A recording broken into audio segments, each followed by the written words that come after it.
Welcome to the Old Roads Podcast, a podcast that seeks to bring the wisdom of the past to the challenges of the present. I am your host, Aaron O'Kelly. I'm a pastor and a theological educator. We are talking about the subject of technology during the month of May on the podcast. Today, I want to raise a very practical question, one that I know confronts many of us. How can I master my use of technology instead of being mastered by it? What does that question actually mean? Well, let me ask this. Do you check your phone instinctively when you have a free moment? Most of us do. I've done it many times, countless times. Why do you think we do that? Do you scroll endlessly through social media, whatever your favorite social media site is? Do you scroll endlessly, investing significant time in largely fruitless activity? Do the social media companies own your time and attention? Are they getting so much of your life that you could scarcely believe it if you could see it all quantified? Like if you could see how many hours a day do I actually spend scrolling mindlessly, checking notifications? How many things am I interrupting to do that? How many things am I sacrificing? How many face-to-face conversations am I missing out on? Or dinner table conversations or opportunities or fruitful activities I could be involved in? How many things am I sacrificing because I'm always attached to this phone? That is a question worth asking. It's worth taking a look at our own practices and habits and seeing where we are in this. And today I really just want to recommend a book and talk through its main thesis. It's a book I've read several times, and I absolutely love this book. And I'm so excited to share what it teaches because I love it so much. It's been such a great book for me, and I know it can be for many others. The book is entitled Digital Minimalism by Cal Newport. And it's not even a Christian book, at least it doesn't make any references to Christian theology, but it is full of wisdom that is evidence of God's common grace. Wisdom that you can be a Christian or a non-Christian to apply to your own life. And Newport is a great writer and great at teaching some principles of how to use technology wisely. So think about the questions I just asked regarding your smartphone. Your smartphone, the digital technology on it, the notifications, the social media, the things that you're checking over and over and over every day and scrolling through every day. These technologies are addictive, Newport points out, in the same way that slot machines are addictive. You ever been to a casino? I've been to one where it was simply a sad, sad scene as I saw rows and rows of people seated in front of, now slot machines are not even real slot machines anymore. Now they're all digital, at least at the one I was at. Sitting in front of these screens, just putting in money after money after money. I don't know how much it costs to play the slot, but coin after coin after coin, chip after chip after chip, I guess. They just kept putting in their money, and watching the slot machines go. What is it that makes us do that as human beings? If you've ever been addicted to gambling or know someone who has been, how does that happen? Newport points out that it's this principle of intermittent reward. That is, if there's a reward that's given and you can't predict when it's going to come, but it does come often enough that it keeps you coming back. Every time you get that little reward, you get a dopamine hit in your brain. And your brain says, I like that. I like that sensation. That's a great feeling. Let's do that again. And you try again and you don't get it. You put in more and more money and then you get it. And so there's another dopamine hit. And so your brain is getting attached to that feeling of intermittent reward. Social media companies know this about the human brain. And so they have crafted a product that gets your brain little dopamine hits every time you see one of those little notifications. A notification that shows you somebody's interacting with me. Somebody has liked my photo or liked my comment, or somebody's talking to me, or maybe I prefer more of the sparring online. And so somebody's pushing back on what I said. So I get to come back in and fight with this person that I want to humiliate or something like that. There's always some kind of reward that you're getting when you keep coming back and you keep seeing those notifications. The social media companies have designed their products to give you those little hits of pleasure. And they keep you coming back over and over and over again. It's to the point now that since you have a smartphone, and since it can be connected to the internet at all times, you could have those little hits with you at any moment of the day. Those little notifications that come in at any moment of the day keep you coming back, interrupting anything else you may be involved in.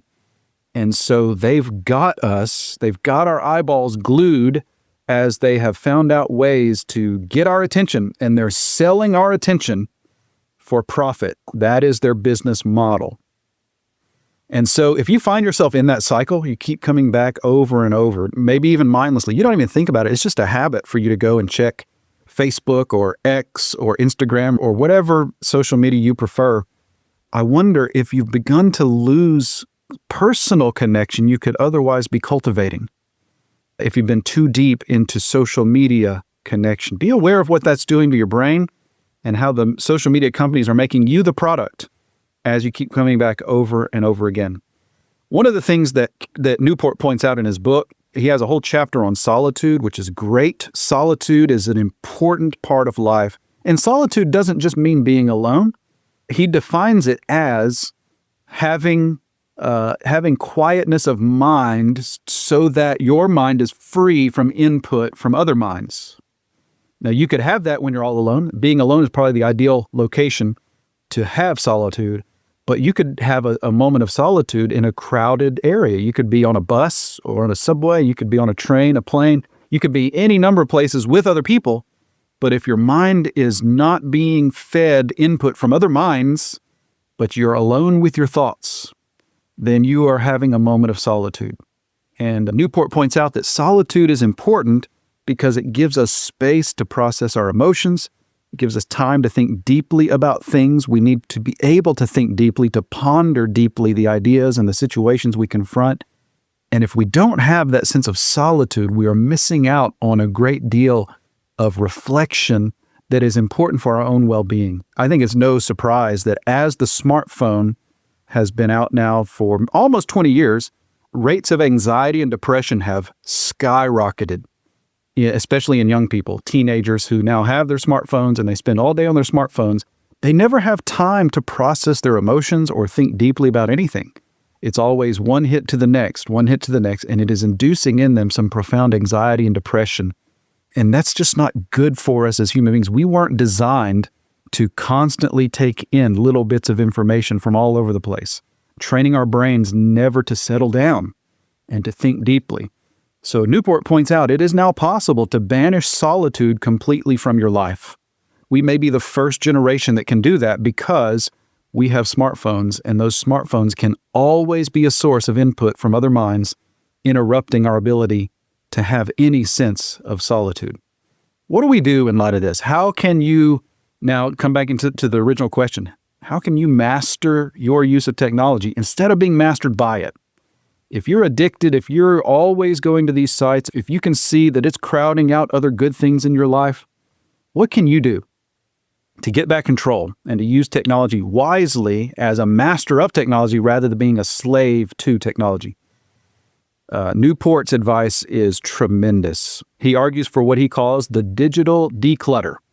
The digital declutter has 3 steps, and I encourage you to read the book to get all the details on how to do this. But here are the 3 steps. Number 1, take a 30-day break from all optional technologies. So there may be, of course, technologies you need to use for your job or for staying connected to family or whatever, but there are things in your life that you know are optional, that you know you could get along just fine at your job, you could get along just fine in your relationships that are most important to you if you didn't have this optional technology. Maybe that's a complete break from social media, or maybe it's vastly restricting the way you use social media. He gets into all the details of that in that chapter, so you can read the ins and outs of that. But he says, take a 30-day break from all optional technologies. That does 2 things. Number 1, it gives you the space to clear your mind and to become habituated to not having these things on all the time and to get your brain reset. You need about 30 days to do that well. So plan on a 30-day break from all optional technologies. But during those 30 days, here's step number 2, rediscover high-quality activities, the things that you could be investing your time in that are actually going to be better for you. And he has a whole chapter on high-quality leisure activities. Think about the things you could be doing with your free time. Taking walks and enjoying time outside, taking in nature, thinking deeply about things, reading. I love to read, and having read this book again, it prompted me to find more time in my life to devote just to reading and enjoying it. Journaling is a great activity. Playing an instrument. I enjoy playing guitar. In the last week or so, I've been picking up the guitar quite a bit more after I read Digital Minimalism again and was reminded, hey, I need to be devoting myself to better leisure time activities. Social gatherings. Maybe you could be having people over more, or you could be attending more events. There's any number of things. And as I think about the leisure chapter, I think back to what was life like before we had cell phones, especially smartphones. What was life like? I remember it. I remember growing up in the 90s, and man, it was just wonderful. There were so many things about life that were wonderful in the 90s. And I'm so thankful I got to be a teenager during that decade. There are a lot of bad things too, as there are in any generation, but we had a lot of good things going for us as teenagers in the 90s. We had a lot of connections. We had a lot of social life. We had a lot of outdoor activities. We had parents who would just let us go outside and not know where we were for hours upon hours. And then we'd come home when we were ready, and everything was great back then. I know the world's changed in many ways, or our perception of it has changed. But one of the things we didn't have in the 90s were smartphones. And how much did we enjoy our life back then? And how much would you go back to that if you could, if you remember those days? I think I would love a world that could return to that. If the world can't return to that, at least we as individuals can. We can become masters of our use of technology rather than being mastered by it. And we can develop high-quality leisure activities rather than just defaulting to technology, to the smartphone, to social media. And Newport argues we should take a 30-day break from optional technologies, rediscover those high-quality activities during those 30 days, and then at the end of 30 days, reintroduce your optional technologies, but with intentionality. So if you say take a 30-day break from Facebook, when you decide to bring it back after 30 days, you've got your head cleared, you've got new habits of leisure activity built into your life. Now you want to say, how can I use Facebook to get whatever benefit I want out of it? And maybe after 30 days, you decide, you know what, there's really not a benefit I need. Or maybe there is a benefit, but how can I use Facebook to maximize the benefit without hindering the progress I've made toward these high quality leisure activities and better personal connection? So here's an example in my own life. I am on Facebook, but I don't have it on my phone. I made an intentional decision. I will not have Facebook on my phone because I don't want to be getting notified during the day that I've got messages, because I'll just want to know what they're about and I'll want to go in and look at them. I don't need that. So I've decided for my own practice, I'll be on Facebook, but I won't have it on my phone, so I'm not checking it all day. I only can check it on a desktop computer. And even then, I've got certain times of day. I've limited the window of time to really, for me, it's only about 30 minutes a day that I will even check in on Facebook on weekdays. And that practice means I don't engage a whole lot. I post here and there, and I'm able to see a few things on there. So I'm able to keep that minimal connection, but that enhances my ability to make stronger connections in my real life with others and to invest in leisure activities that I believe are of better value for me. So that's a decision I made with Facebook. You could make similar decisions or similar parameters you want to put in place in the technologies and social media platforms that you may use. And so really what Newport is saying is we need to use these things intentionally. We need to use them with wisdom. We need to decide, what are my goals? What are my values? And how can I incorporate these technologies into my life in ways that support rather than hinder my values? Digital Minimalism is not a Christian book, as I said, but it is one full of wisdom that Christians should benefit from. As I read it, I'm reminded of what Proverbs 4:23 tells us. Keep your heart with all vigilance, for from it flow the springs of life. Guard your heart when it comes to the use of technology. Guard yourself with wisdom and intentionality. And I promise, read Digital Minimalism, seek to apply wisdom from it into your own life. You will not regret it. I highly recommend the book to you and highly recommend following its wisdom for your own use of technology. Thanks for listening to the podcast. If you benefited, would you consider subscribing on your favorite podcast app?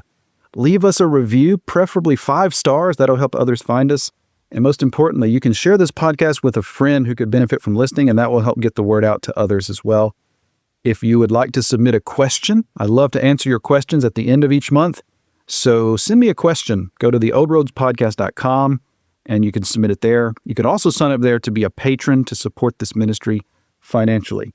Until next time, remember Jeremiah 6:16, "Thus says the Lord, stand by the roads and look and ask for the ancient paths where the good way is, and walk in it and find rest for your souls."